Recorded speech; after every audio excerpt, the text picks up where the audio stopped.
Welcome to the Unbounded podcast series, where we help you attain new levels of performance and well-being by learning about the human mind. In this podcast, we're going to help you explore how you can think beyond what you currently believe is possible. We're going to explore the role that the mind plays without us even realizing it, to limit us, to constrain us, to prevent us from being what we really could be in life. You see, people get very boxed in by their existing thinking without realizing it. Thoughts coming along constantly and is in danger of having us stuck in ways that we sometimes are not aware of. So invite you at this point to look around and notice people. It's easy to notice perhaps the friend who is very stuck in their opinion about themselves, or the boss who has very fixed views on a certain topic. Or let's look at someone in the public domain, someone like a politician at the moment. So let's take Donald Trump and how fixed they are about things like the environment. It's not that these people are bad. It's just what's going on and what the mind does. And that's what we're going to be exploring during this. Now, why does this matter? This matters because it limits what's possible. It limits you and me from achieving our potential in any moment. It limits our self-expression. It limits our creativity. It limits our openness. It limits our productivity. It also limits the potential for our relationships with others, and it dramatically impacts how teams work. And so in this talk, we're going to be looking from two angles, really. We're going to invite you to look for yourself personally at where you might be limiting yourself, but also where your business is and the teams that you're part of. Now, before we get too far into this podcast, I'm just going to bring up the way that we invite you to listen to this. Because most of our adult life, we have been strongly using our intellect, the rational mind. We want to work things out. We want to write things down. We want to know the technique. It's a very sort of analytical approach to life. And yet the mind is not like that. The capacity, the full capacity and the power of the mind is actually something beyond that. So really this conversation on this podcast and future podcasts is going to be more about the right side of the brain. And that means we'd invite you to listen, not from the analytical piece, but just to soak into this conversation that we're having. Let it soak in. Don't try and work it out. Don't try and work out the answer or what you need to do. Just let the conversation soak in.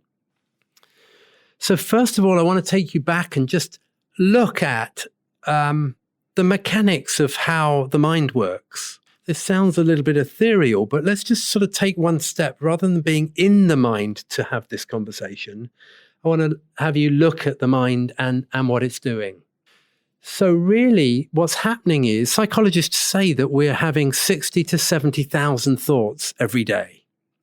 And the thoughts come along moment by moment by moment, and they create the experience that we have in each moment. Now, the thing about these thoughts is they're going on, many of them are going on subconsciously. So they're coming in and they're creating the experience that we have and the feelings that we have in any moment, and most of the time without us even realizing it. So before I know it, I'm having thinking about the receptionist, or I'm having thinking about my boss, or I'm having thinking about the weather, or I'm having thinking about how I feel today, and so on and so on.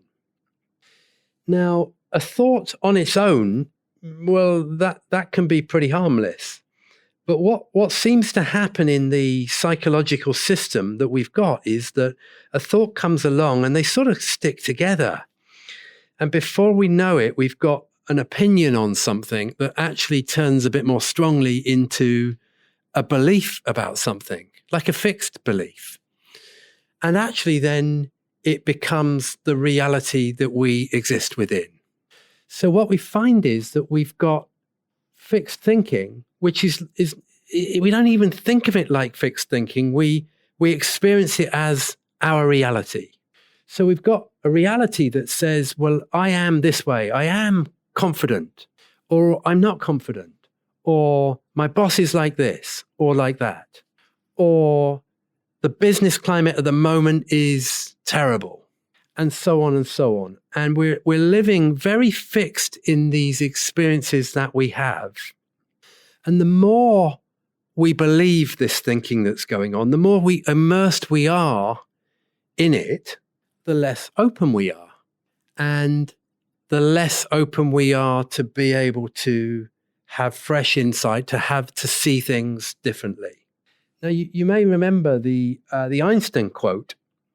The Einstein quote that sort of fits in here is that we won't solve the problem that we've created using the thinking that created it. So for us to have breakthrough ideas, for us to have transformation for ourselves personally, but also for our businesses, we need to be able to access different and fresh thinking. You might know the story about the fleas in the jar. Actually, I don't know whether it's a story or a proper experiment, but the story goes that if you put a bunch of fleas in a jar with a lid on, the fleas will jump up. They'll jump all over the place. As you probably know, they have the capacity to jump 2 or 3 meters. And yet in a jar, what they do is they jump and they jump and they jump, and they find the constraints of the jar. They find where the lid is, not knowing it's the lid, it's just another wall to them. And they then learn to jump within the confines of that jar. So the story goes that when you then take the lid off of the jar, they'll never jump out. They'll never jump out. They're caught in their way of then seeing the world and experiencing the world that they live within. So I guess what we see with a lot of the teams and businesses that we work with is that often there can be what we would call these invisible lids in place all over the place for people. So there's fixed thinking that people have about all sorts of things, and often that fixed thinking is invisible to them, so that they're not even aware that it's there. And there are also kind of these lids that again are invisible to them, that really constrain what they think is possible.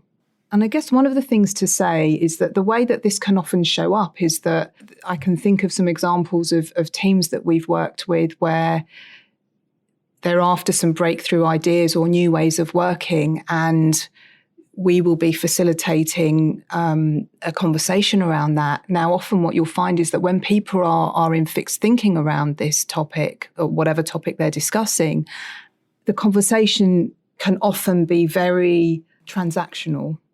It takes a lot of energy, psychologically speaking, for people to hold on to the fixed ideas and thinking that they have. And then it almost becomes like it's something that people need to defend and keep in place. And often how we see this showing up when people are having sort of team discussions about things is that there can be a lot of judgment and justification going around the table. So it's about kind of either looking at how what someone else might be suggesting fits in with the paradigm that, you know, I'm experiencing and that I believe in, and seeing whether they can align to that or not. Or often they'll be looking to either justify their position or, you know, create an idea around what that is really solely based on whatever it is that they think. So yes, absolutely. And this is what causes all the conflict in teams. The conflict often in teams comes from we're stuck in our positions, and it causes the conflict, but it also prevents great ideas and fresh ideas coming forth. Because it's like that we're coming, and individuals are coming from what we know. I know this about myself. I know this about the business problem. I know, as opposed to coming from the unknown. And there's something remarkable that's available in our experience of doing this work when you actually come from that place less fixed in where you're at and what you're thinking. So when we're willing to come from a place of not knowing, which for most of us can feel like an uncomfortable place to be in, right? We think we need to know everything and we need to create from what we already know. But if we're willing and able to come from a place of being open and not knowing, what that gives us is a whole landscape of possibility and openness to really explore something outside of the limits of what our mind has already created. And I guess what we've seen with a lot of teams that we've worked in is when you get a bunch of people together that are really coming from that place, what's then possible in terms of what they can create, whether it be, new business ideas or coming up with, being innovative, coming up with creative ideas for the business, or indeed how they work together, that's able to just kind of flow. And not only do they come up with stuff in a lot less time than they would have normally, but actually what tends to happen is a real synergy between the people themselves. And it's almost like there's an emergence of stuff that comes up. This is really great. And I think what we're looking at here also is how the mind works in coming up with fresh ideas. And I'd just like to remind our listeners of when they have amazing ideas. So let's think about when you're having a shower or when you're out for a run and you're not thinking about work, you're not working on work, and all of a sudden an idea pops in that wasn't available to you and didn't occur to you when you were in the busyness of your day, running between meetings, very caught up in what was going on. And these two examples are examples of the power of the mind to come up with ideas when it's less restricted and when it's more open. So I think what you're pointing to there, Martin, is this what we call this design for success. So our psychological system, very much like our physiological system, is designed to work intelligently. So just as our physiological system is designed to keep our heart beating, to digest our food and to run our biology as it's meant to, the design of our psychological system is also designed to work in that way, to be intelligent. And I think the thing that you're pointing to there is that this ability that we have to come up with fresh thinking, new perspectives, to come up with creative ideas is really part of how we're designed to work as human beings. Now, often what can happen is that when we're caught up in the thought-created reality that often is jam-packed with a ton of fixed thinking that's kind of on one level being quite helpful because I think most of us generally are quite successful in life and, we get on with stuff, but yet on another level can be quite limiting. When we're kind of really caught up in that and we're not perhaps fully understanding that there is this kind of design for success in the system to have us come up with fresh ideas and fresh thinking at any moment. So when we're not really seeing that and we're caught up in the reality that we're living in, what tends to happen is that almost like our aperture to this fresh thinking and insight in any moment tends to close down slightly. So, I'm sure, most of us can think of a time where, we've been trying to either remember a phone number or, think of someone's name. And the more we kind of really use our willpower to try and remember that, it just eludes us. And then the minute we kind of step away from it, it suddenly pops into our mind. Or we've been trying to solve a problem or find an answer to something or come up with an idea about how to do something. And we just, it can often feel like we're trying to grind it out, but and almost like the light bulb is not really going on. And then again, when we take our foot off the pedal and we just kind of leave it and come back to it, often we'll find that idea, that fresh thinking, that new perspective tends to just pop in to our minds at a time when we're not really thinking about it. Like you said, when we're either in the shower or out for a run or doing something completely unrelated. So an example of how this sort of fixed and limited thinking can show up. So it reminds me of a business that I was working with a few years ago who had a vision to they were actually doing really well. They were trading really well, but had a real vision to grow the business, the turnover significantly. Now they had some limited and fixed thinking about the level of growth that was possible. And, understandably so, they'd analysed the market and, even though they were performing significantly above the general market performance, which was around 4%, they actually had a limit on what they thought was possible in terms of their growth.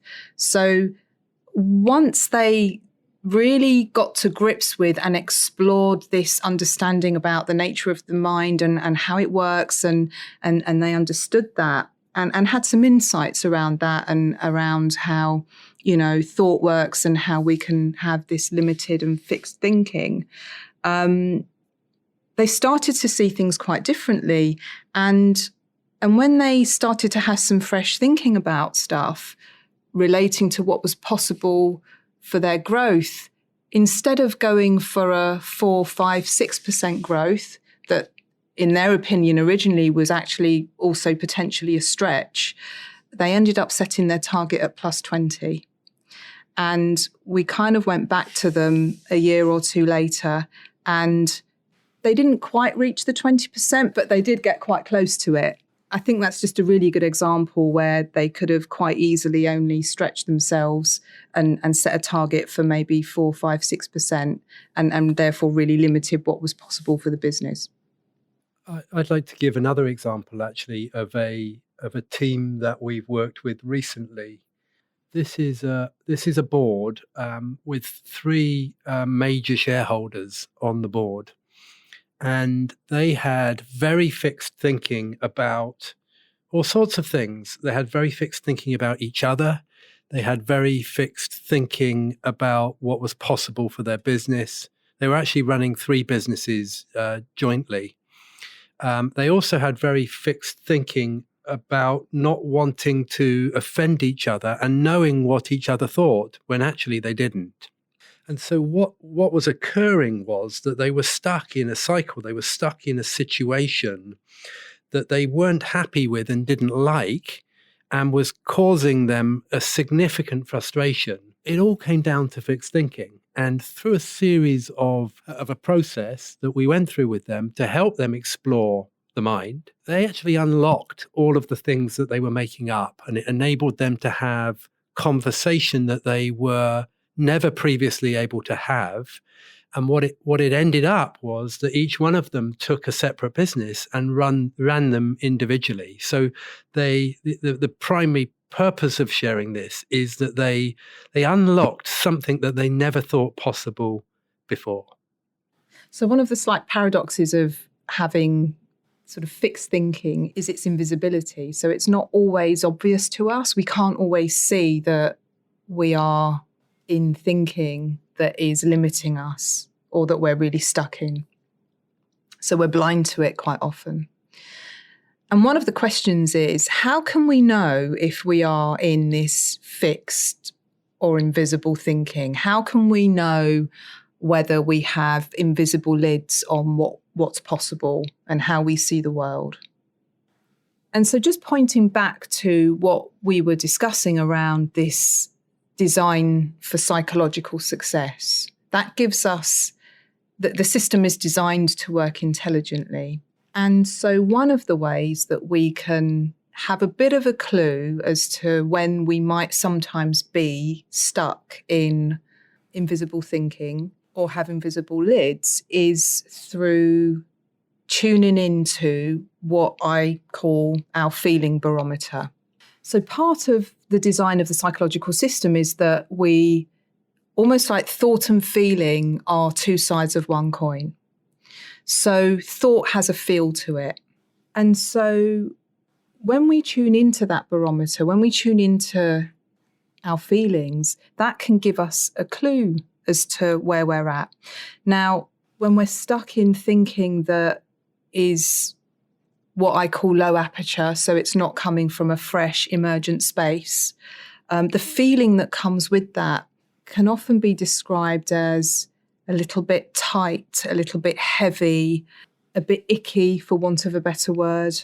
And how that can show up in our minds is that the sort of thoughts that we have don't feel clear. There's not an obviousness to them. And we can find ourselves being a bit judgmental or kind of finding ways of trying to justify our position and what we think. And then the other side of that is, in a way, when we're not stuck in our thinking and we're coming from more of a space of openness and possibility, and our aperture to fresh thought and insight is more open, there tends to be a lighter feeling that comes with that. And what we might call a sense of clarity and an obviousness to perhaps, if something needs to be done or what to do next, what action to take. So we can tune into that feeling barometer, and that sometimes can give us a clue as to where we're at. So one of the questions becomes, how do you tell if you're in fixed thinking about something? And on one level, I'd suggest you have a significant amount of fixed thinking going on about all sorts of things that you're unaware of, totally aware of, where you shop, what brands you like, what people are like, and so on. But there's one indicator of really fixed thinking, which is your feelings. So when you're feeling a strong feeling about something that happened in the team meeting, a strong feeling about somebody, or a strong feeling about a situation, what it's likely to be doing is telling you that you've got quite fixed thinking about that. So really would invite you to notice when you've got strong feelings and to peel that back and go, what is it that I'm stuck in? What thinking have I got that's dominating, that I think is right or I'm justified in having, that can be creating that fixed way that could be limiting you? And the other thing to say about that, Martin, is that often we can mistake what our feelings are telling us. So often when we have a sort of strong feeling, we think that feeling is telling us about something other than the thought that we're experiencing in the moment. So we can mistake the feeling and think that it's telling us about the other person in the meeting and what they think of us or how good their idea is or how good it isn't. When actually the only thing that our feelings are ever telling us is where our mind is, what our thought is doing in the moment, and how open or closed our aperture to fresh thinking is in that moment. To find out more about our work with individuals, teams and organisations, please visit www.thepragmagroup.com, or if you'd like to connect, email us at info@thepragmagroup.com.